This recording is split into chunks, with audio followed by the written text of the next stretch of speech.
Hi everyone, this is Jason Burek of Wall Street for Mean Street. Welcome back to another Wall Street for Mean Street podcast interview. Today's special guest is a first-time guest. He is a PhD economist.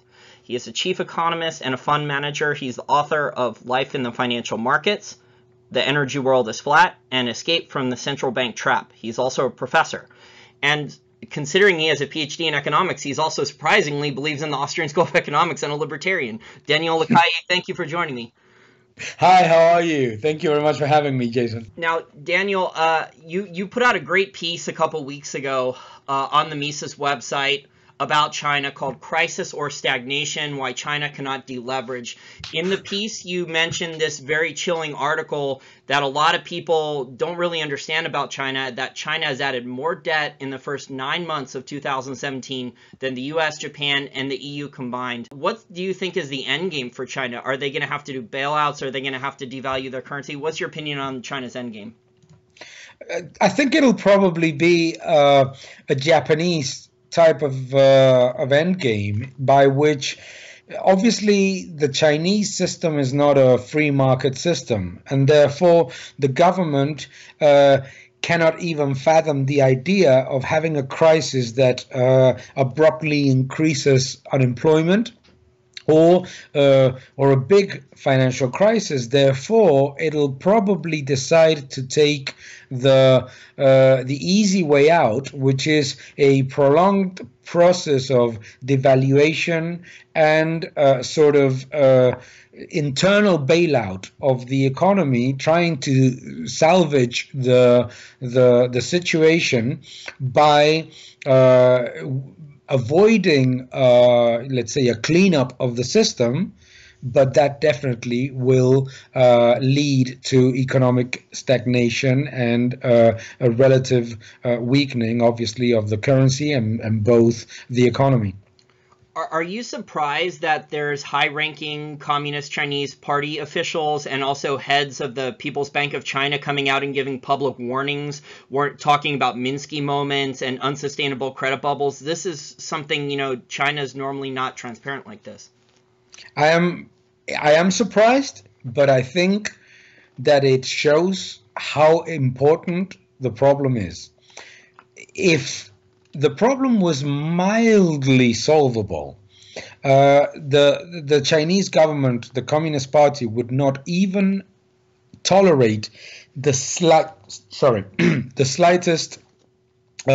change of tone from the official rhetoric. No, I think that it shows how relevant the problem is, that somehow the government is allowing a message of warning to get to citizens in mainland China.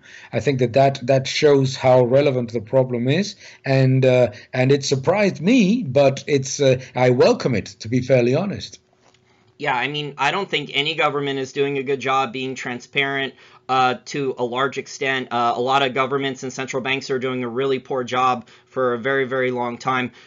Like you said, with the Chinese citizens, I think, Chinese citizens have started to figure this out for a while now. If you're a Chinese small business owner and you have a lot of cash RMB in your bank account, and China's had devaluations for the last couple years, they've done devaluations already. You're not just going to sit there with the cash in your account. I mean, that's why probably Bitcoin, cryptocurrency, a lot of private sector people in China are buying physical gold. You bet. You bet. I mean, no one understands better the risk of devaluation than a domestic economic agent, especially an SME or a family that has some savings, because you're seeing every day the reality of a bubble or of a clear, let's say, imbalance in the economy, and you know that governments always try to solve structural problems through devaluation. So it makes all sense that Chinese citizens that have been saving quite significantly see this risk and look for any alternative that protects them from a large-scale devaluation that is far from happening yet. But in the analysis of most economists, we're still facing a devaluation of around 16 to 18%. 16 to 18% in the RMB, and you think that could happen in the near future, then that's something Kyle Bass has been predicting for a while, right? Yeah, I think that obviously the more that the government delays it, the more abrupt the devaluation will be. The government could have actually done a sensible thing of going through, and it actually started. If you remember, you were mentioning it before, that there were some devaluations in the recent past. That if the government had actually continued to do that, it would not have created such a problematic bubble as we are seeing right now. Any way you want to look at it, an economy that grows in real terms, if you believe the number, but let's assume that it's correct, 6.5, 6.9%, and increases money supply on a constant basis by about more than double digit, ultimately always ends up in the same situation, either a large scale devaluation or a financial crisis. Yeah. And I think, China could be the next global economic landmine. So, there's been a lot of libertarians and Austrian school people saying the dollar will collapse first. The U.S. is in the most trouble, but I think, China may be the one that's in the most trouble now, despite the government in China accumulating a lot of physical gold. I mean, this credit bubble now, Daniel, I think on the People's Bank of China's own website, they've publicly stated that they have 220 trillion with a T RMB in liabilities. And if you convert that to US dollars, that's around $40 trillion credit bubble. And this is, has this credit bubble really only exploded since the 2008 financial crisis, when China did this enormous Keynesian economic stimulus plans? Obviously the response to an evident burst in the bubble was that ridiculous 560 billion stimulus plan that ended up creating this massive overcapacity in the Chinese economy and even further debt. So it didn't solve anything. It just kicked the can further. I think that the people that look at the U.S. as the problem don't realize the scale of the problem, where the problem really lies, is in China. And I see it actually the opposite way. I think that because the difference between the RMB and the US dollar is that no matter what you want to say about and all the negatives, and we know about the US economy, credit-led, too much debt, you name it, but no matter how you want to look at it, it is the world's reserve currency. And even at the peak of the QE, the Federal Reserve was never more than 100. It didn't reach 100% of net issuances. In the case of China, the problem of the credit bubble is not just the extent of it. It is also that is creating debt to fuel zombie firms. So the problem is that it's not leverage. It is debt to cover sectors that are already giving returns that are way below their cost of capital. So it's not creating any, let's say, positive outcome. It is not helping. This situation is not helping a stronger new economy, as some people had predicted. What it's actually doing is perpetuating a much larger imbalance. And the difference between the US and China is that the US does not rely on a massive trade surplus like China does. So as long as the problem persists, the solution will be much more difficult. So I'm actually of the opinion of the opposite of what some of those economists think. I think that this whole crazy race to zero, this running to stand still strategy of adding more debt to cover structural imbalances will start showing its cracks in China, because it's already happening, by the way, not because unlike the US economy, the Chinese economy in its underlying fundamentals is worsening. The US economy has a tremendous amount of slack, but it also has a big improvement in productivity right now happening. It also has very high technology and added value sectors that are thriving. Many differences. So I don't think that you would ever think of the credit system, the credit bubble exploding in the U.S. before China. Now, I want to transition to the European Central Bank and the European Union, get your thoughts on there since you've grown up there and lived there. The European Central Bank now has a larger balance sheet than the Federal Reserve at more than $4.7 trillion. Do you think the European Central Bank is going to be able to stop their quantitative easing program? The European Central Bank, unfortunately, has fallen into its own trap.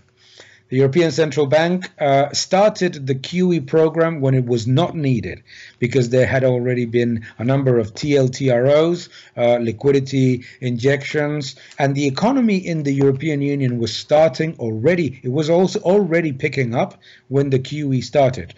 Now, the problem is that now it has gotten itself into a Japanese situation, by which I mentioned before that in the peak of the crisis in the US, QE never got to be 100% of net issuances, whilst in the European Union, the European Central Bank's QE is 7 times the net issuance of the European Union. That is insane. There is no real demand for government bonds at these yields. I every time that I give a lecture or I give a speech or I have a conference, I always ask the same thing to the people that are listening. Who here would buy Portuguese, Italian, French bonds at the current yields if the European Central Bank would stop buying? No one. So that tells you the extent of the problem, is that it's falling into its own trap and it cannot get out of it. It should have finished the QE in March. It has perpetuated. Now it has prolonged it for another 9 months. Governments in the European Union are demanding that it continues. More importantly, governments in the European Union are demanding that the European Central Bank should stop the process of cleaning up the non-performing loan problem of the European Union, which is tremendous. It's more than €1 trillion, and it's about 5.1% of all outstanding loans. Think about it. In the peak of the crisis in the United States, non-performing loans were about 2.1% of the total loans. But everything was so leveraged. There was, Lehman Brothers and Bear Stearns that were leveraged 40 to 1 or more. So a 2% wipeout when you're leveraged 40 to 1, is going to wipe out all your, yeah. Your opinion now on European junk bonds. These European central bankers, the ECB's QE program, it's distorted the private sector bond market so much that European junk bonds are now trading at a lower yield than some U.S. treasuries on their yield curve. It's just insane. Completely. More importantly is that there is no fundamental basis to it, because the repayment capacity of the vast majority of those companies has not improved. It has worsened. And it's been highlighted by the BIS, by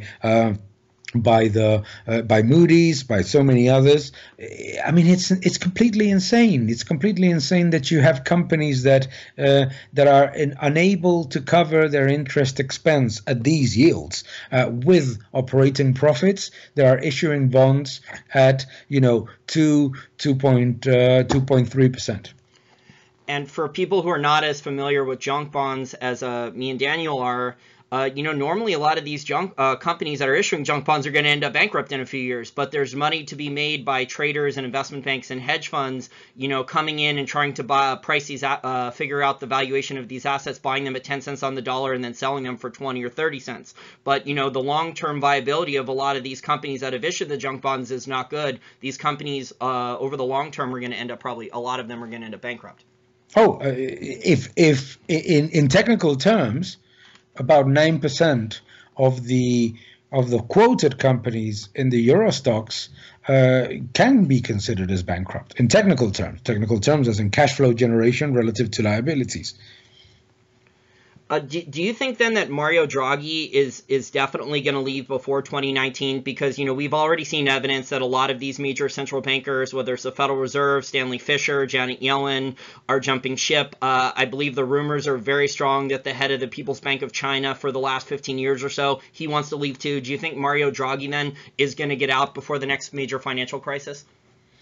I've had the pleasure of knowing Mario Draghi. He's a very, very bright person, and he was very reluctant to launch the QE, and for the right reasons, because of what has ended up happening is that governments stop the reforms and everybody gets used to very low levels, and then you cannot stop it. No, my belief is that he has very, very reluctantly increased the period of QE for another 9 months. But if you think about it, in his minutes and his comments, he is always increasingly talking about the absolute need of structural reforms to improve the situation of the European Union. Unfortunately, that is not happening. So I believe that he will not be the one to sit down and just continue with this mess without seeing a fiscal improvement and a reform package within the European Union. So I don't know what he will do. I think that it's all down to politics many times, but I think that he must be incredibly frustrated that he provided the tools for governments to make reforms in the belief that that would happen, and that is simply stopped. Do you also think that QE program that the ECB has done has also been, maybe a covert bailout of some of these very highly leveraged European banks like Deutsche Bank and some of the other German banks? Because, although the American banks still have problems, they were recapitalized a lot better than European banks after the 2008 financial crisis compared to European banks. So do you think then that this QE program has been somewhat of a stealth bailout then program for some of these European banks that are in major trouble? I would say it's been a stealth bailout of governments, predominantly governments, and by a second derivative, to a certain extent, part of the balance sheet of the banks. But banks have been destroyed by QE. If you think about it, banks, low inflation, very low rates, net income margin in the European Union of the banking system is still like half of the levels of the United States. They have been unable to clean up their non-performing loans because it was virtually impossible for them to increase core capital. So it's been a sort of tough one. On one side, it has been a covert bailout of part of the balance sheet, and on the other side, it has obliterated the profit and loss account of banks. So then it's made them basically more zombies than they were prior to this extra intervention, then you would say? Much more difficult. It is much more difficult. If you forget the monetary policy and you just look at banks, they have improved core capital, but core capital is a very loose concept in the European Union, and a lot of that core capital includes assets that, as we saw in the crisis, get wiped out very quickly. You were mentioning before the type of leverage that they carry, and unlike the US firms, they have not been as quick to recapitalize themselves fundamentally as well, because their share prices until very, very recently were just collapsing year after year after year. So they were unable to recapitalize themselves. The earnings growth was inexistent. Net income margin was a disaster, and so it was truly, truly difficult. And that's why the QE of the European Central Bank on one side has been a blessing, and the other side has been a dramatic curse for the banking system. But I don't think that they are significantly better off today than they were 5 years ago. On average. Okay, fair enough. So we've seen in the last year or two, we've seen bank nationalizations by the Ukrainian government for their major bank there, private sector bank there, and we've seen one major one, I believe, in Italy so far. Do you expect to see more European governments bail out or nationalize than their larger European banks going forward? It's so interesting this because on one side there's a massive public backlash against nationalizations, but when we have seen a private bail-in and simply letting the banks go like we had in Spain with Popular, there was a massive popular backlash because there wasn't a bailout. So there's no right way to do it in the European Union. No one likes to pay, but no one likes to lose. Let's say, let me put it this way. If interest rates remain this low in 2 years' time, we will see more of them. Because it's impossible for the European banking system to survive in the current shape if interest rates and inflation remain this low.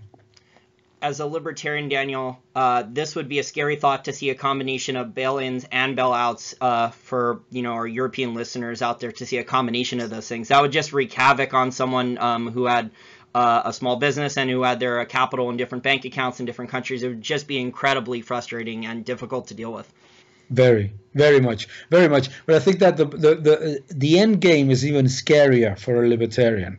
Is that what we are seeing in the economy is what I mentioned a couple of times in my articles, is that we're seeing a gradual nationalization of the economy through the financial system. This financial system in Europe, the vast majority of it is not a private financial system. It is a second arm of government that is constantly, and that's why you have this massive crowding out effect on the economy of access to credit from the public sector relative to the private sector. So, it scares me. It scares me because it is evidently not working and it will not work. But more importantly, it scares me because it will end up creating a more a bigger problem than what we had in 2009. Yeah, I agree. I think we're due for another global financial crisis in the next couple of years. But yeah, I mean, people's freedoms are being taken away, and the governments seem to be repeating, the same Keynesian mistakes that got us here in the first place. They've been trying to solve a debt problem with more debt, and so far it's created higher asset prices. But I see more inflation and more taxes coming, especially for American listeners. But I think it's pretty pervasive going forward for many other countries as well.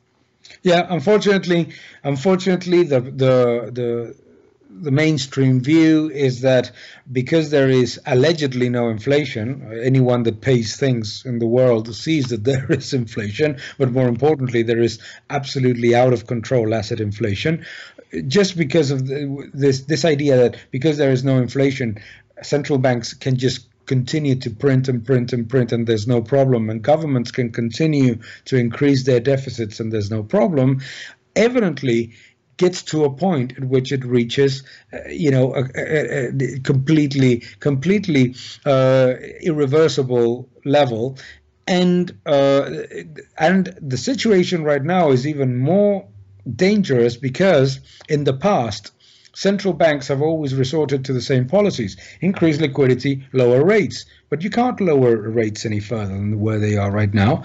Even if you did, it has no effect. We've already seen it from 1.5 to 0. So you need to radically put to the world and show to the world that this policy is just insane, and more importantly is that when they say that when they offer solutions, they're exactly the same solutions that they've done and that they've used in the past. That the Keynesian multiplier is a fallacy. It is not happening. That more and more government intervention and more taxes and an inflation/debt ridden economy is not the solution. And it's not just not the solution, is that it is ending up every time that we enter into a crisis, we get out of it more indebted and with worse growth, worse wages, and worse strength in the economy.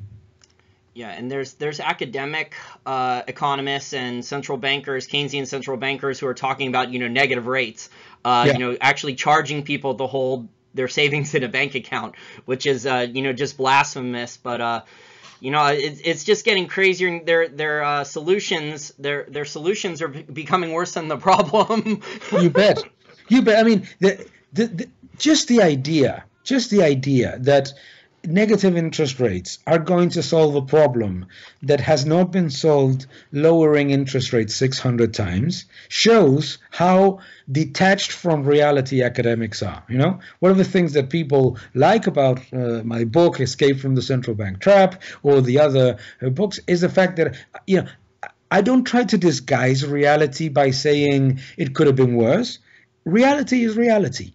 And you cannot say that something that has not worked, lowering rates 600 times, is going to work once you lower them again. But more importantly, negative interest rates are not going to lead any of our listeners, any economic agents, to take more risk and to invest. It leads to being extremely more prudent and extremely more detached from the credit-led economy. And we have seen it in Japan. I mean, seriously, what have we not learned from Japan? 22 years of zero-bound interest rates, of continuing to print and print and print. And economic agents are not stupid. Economic agents know that all of that comes at the expense of savers and of taxpayers, and that it will end up abruptly. So they don't participate. Even, everybody's talking about the Nikkei today. The Nikkei is rising. Investors are making a lot of money. No. Japanese citizens have less than 6% of their wealth in stocks. It's all a Ponzi scheme. Yeah, and it's mostly the Bank of Japan that's buying up the shares of the Japanese ETFs that is driving the stock market higher. I started working in the financial industry 25 years ago. If you told me at that time, Daniel, in 2017, with no crisis, with no recession, with no problem in sight, central banks will be increasing money supply by 200 billion a month. And the Japanese central bank will own 75% of the ETFs of the country, I would say, you're joking. What are you talking about? That's insane. You see, we've gone to such levels of insanity that something that, I don't know, I'm not even talking 25 years ago, that 10 years ago, something that you would have said 10 years ago is impossible, is not only just happening, is that you have an entire body of economists that are saying that the solution is not to financial repression, is more financial repression. Yeah, and so, these central planners, they don't, in reality, almost all their theories have failed. Keynesian economics should have died during stagflation, shouldn't even be talked about or taught in schools anymore, really, except that it doesn't work. But, negative interest rates, it could lead to bank runs, and the central planners aren't thinking about that the average person there, if they're going to get charged all this extra interest rates to hold their bank in their bank account, they're going to start pulling their money out. So, exactly. so I don't think the planners are thinking about this. They just think, more tax revenue, more money for us to grab. So exactly. So they're not playing these things. Now, I could talk about this for a lot longer, Daniel, but I want to transition now to Spain, which is your home country. A lot of my listeners are not that familiar with Catalonia. So how much of Spain's GDP does Catalon account for? It's about 18.5% of the GDP of Spain. And what are the main products of Catalon that that Spain is really worried about losing that part of Spain right now? Well, I think that the situation is that Catalonia is not viable independently. Neither is any of the regions in Spain. But I think that the Spanish economy and the European economy cannot have another state created with even more administration. Is that we we're becoming crazy. Is that, you know, the European Union was supposed to be created in terms of efficiency, to have less bureaucracy. So you have a region right now that says that they want to secede, but they want to remain in the European Union. So they're not going to be fiscally independent, monetary independent. They will not have their budget approved by Parliament, but by Brussels. There is absolutely nothing independent about it, except creating more administration and more bureaucracy and a border.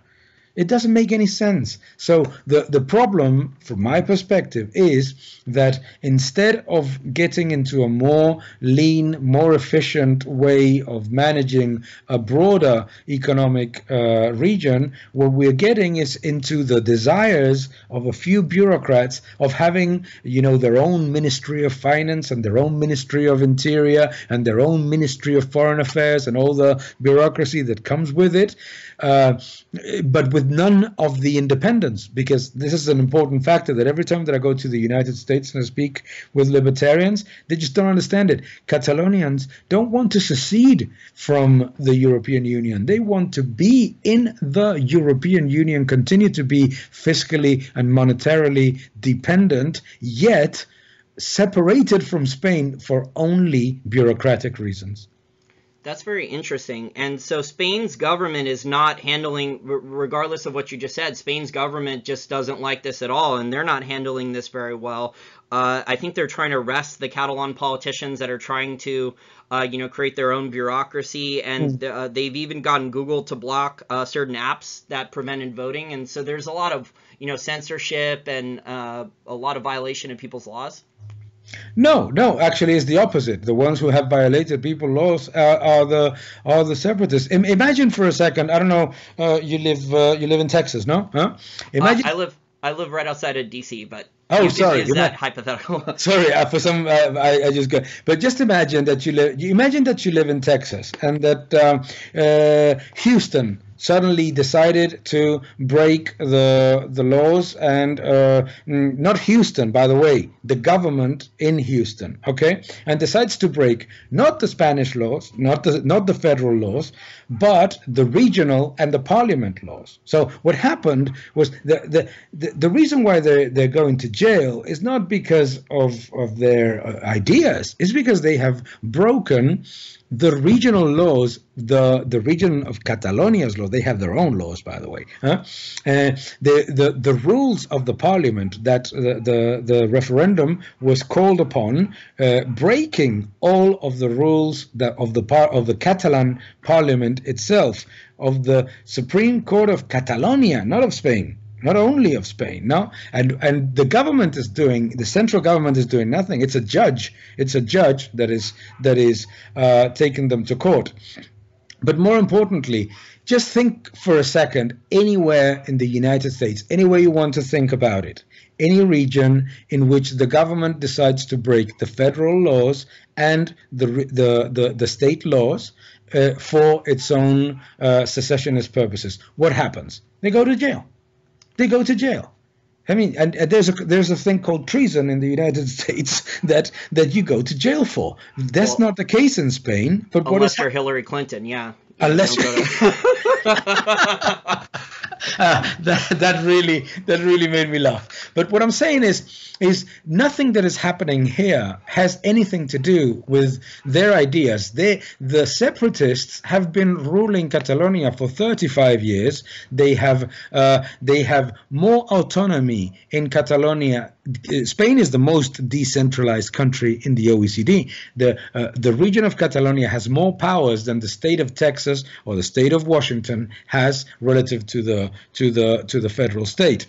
So the situation here was not about the ideas, which they continue to defend. By the way, they're going to elections on the 21st of December. Nothing has been changed in that. No, it's about breaking, unilaterally deciding which laws to abide to and which ones not to. The guys that are in jail went on top of a mob-wrecked police car and started to rally masses. Just do it for a second in any state in the United States. Try to stand on top of a police car and talk to the crowd. See what happens. I've lived in the United States. I love the United States. I love the rule of law, and this has been the unilateral decision of breaking not the national laws alone, and this is an important factor that many people forget, but the Catalan laws and the parliament laws and the regional parliament laws. That's very interesting. I actually haven't read. I've been looking at articles on zero hedge, and a lot of the stuff is hyperbole, talking about how like Google is shutting things down. So it's interesting to hear your boots on the ground perspective compared to, what I'm reading on zero hedge. How difficult is it being a libertarian and follower of the Austrian School of Economics in Europe? Oh, it's not difficult. It's extremely difficult. It is, the Austrian School of Economics is almost considered as an anathema all over the European Union, because you only have degrees of socialism being taught in universities and spoken in academia, etc. And it's also very, very difficult because the idea, there's this glorification of government. It's so funny in the European Union. If you have a debate on economics policy and on TV, and you have a heated debate and you say the magic words, I'm sorry, but this is what Brussels says, the debate ends. Isn't it unbelievable? Is that there's this absolutely religious belief in bureaucracy and in the hyperstate, that you have an independentist movement that wants to be in that hyperstate. This is what angers me about when I speak, they don't need to be informed about it. But, what angers me when I speak with libertarians in the United States about Catalonia is that they think that they want freedom. There's no freedom there. It's about the glorification of bureaucracy and the glorification of regional bureaucracy, which is even more pedestrian than plurinational bureaucracy. Well, the United States is it may not be as bad as Europe yet, but in certain cities and states in the United States it's getting pretty bad. I mean, there's a lot of bureaucrats here in the United States that are making well over $100,000 a year, which is double the salary of the average private sector starting out job, the entry level job. And they can't be fired. So, Brussels, I've heard the stories. I think I saw a documentary about unelected bureaucrats in Brussels, the amount of money they make, the perks they get. So the taxes in Europe, I think I saw your interview on the Mises Institute, and you said you're being taxed at like more than 60% of your income in Europe? Yeah. That is as sad as it gets. It is, the tax wedge in the European Union in some countries can exceed at the highest level. In France, for example, at the highest level, the tax wedge is 75%. Wow. So think about it. Think about the transfer of wealth from the productive sectors, from savers, from job creators to bureaucrats, and think for 1 minute, why would any separatist movement in the world want to remain in that? Not actually by increasing the level of freedom, but by increasing the level of interventionism into the economy. That tells you everything. And the money, Daniel, to add to your points, there is also being transferred into the welfare state. And, Europe's had an open border policy now for quite a while, and, they have an immigration problem. I've been hearing conflicting reports about different cities in Europe. Is Europe a lot less safe now than it was in the past, in your opinion, since you travel a lot in Europe? I would say so. Yeah, my personal opinion, I think that safety is, I think that in some parts, specifically in the northern west part of Europe, safety in some areas has deteriorated dramatically. Yeah, I've read reports about no-go zones, and there's certain areas in certain cities like Paris and others where the police are scared to even go in. So. Yeah, well, you see, the the immigration problem. This is another contentious issue that I have in debates with fellow libertarians. Is, look, you cannot have an open border policy in which you don't at the same time demand that the people who join your country are going to support and progress with the country and support the values and the law of the country. You just simply, it is ridiculous that the European Union becomes an ATM of the welfare that other countries do not have. So basically, you come over here to the European Union to enjoy the perks of the welfare state, while at the same time you disregard the values, the culture, the police, the rule of law, as you mentioned before. No, all those elements, extremely concerning. No, and I think that is a big problem that we need to that Europe needs to address. I think that immigration is something that can and needs to be discussed from an open perspective, without entering into ideological rhetoric, from a logical perspective.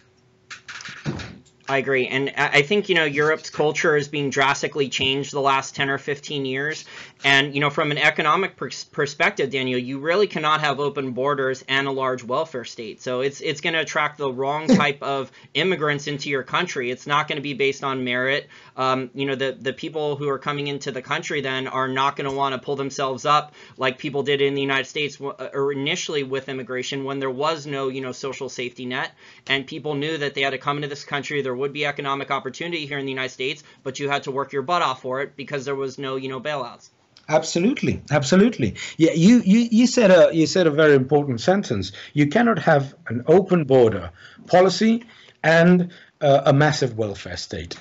You can have a welfare state in which you basically provide a certain level of support but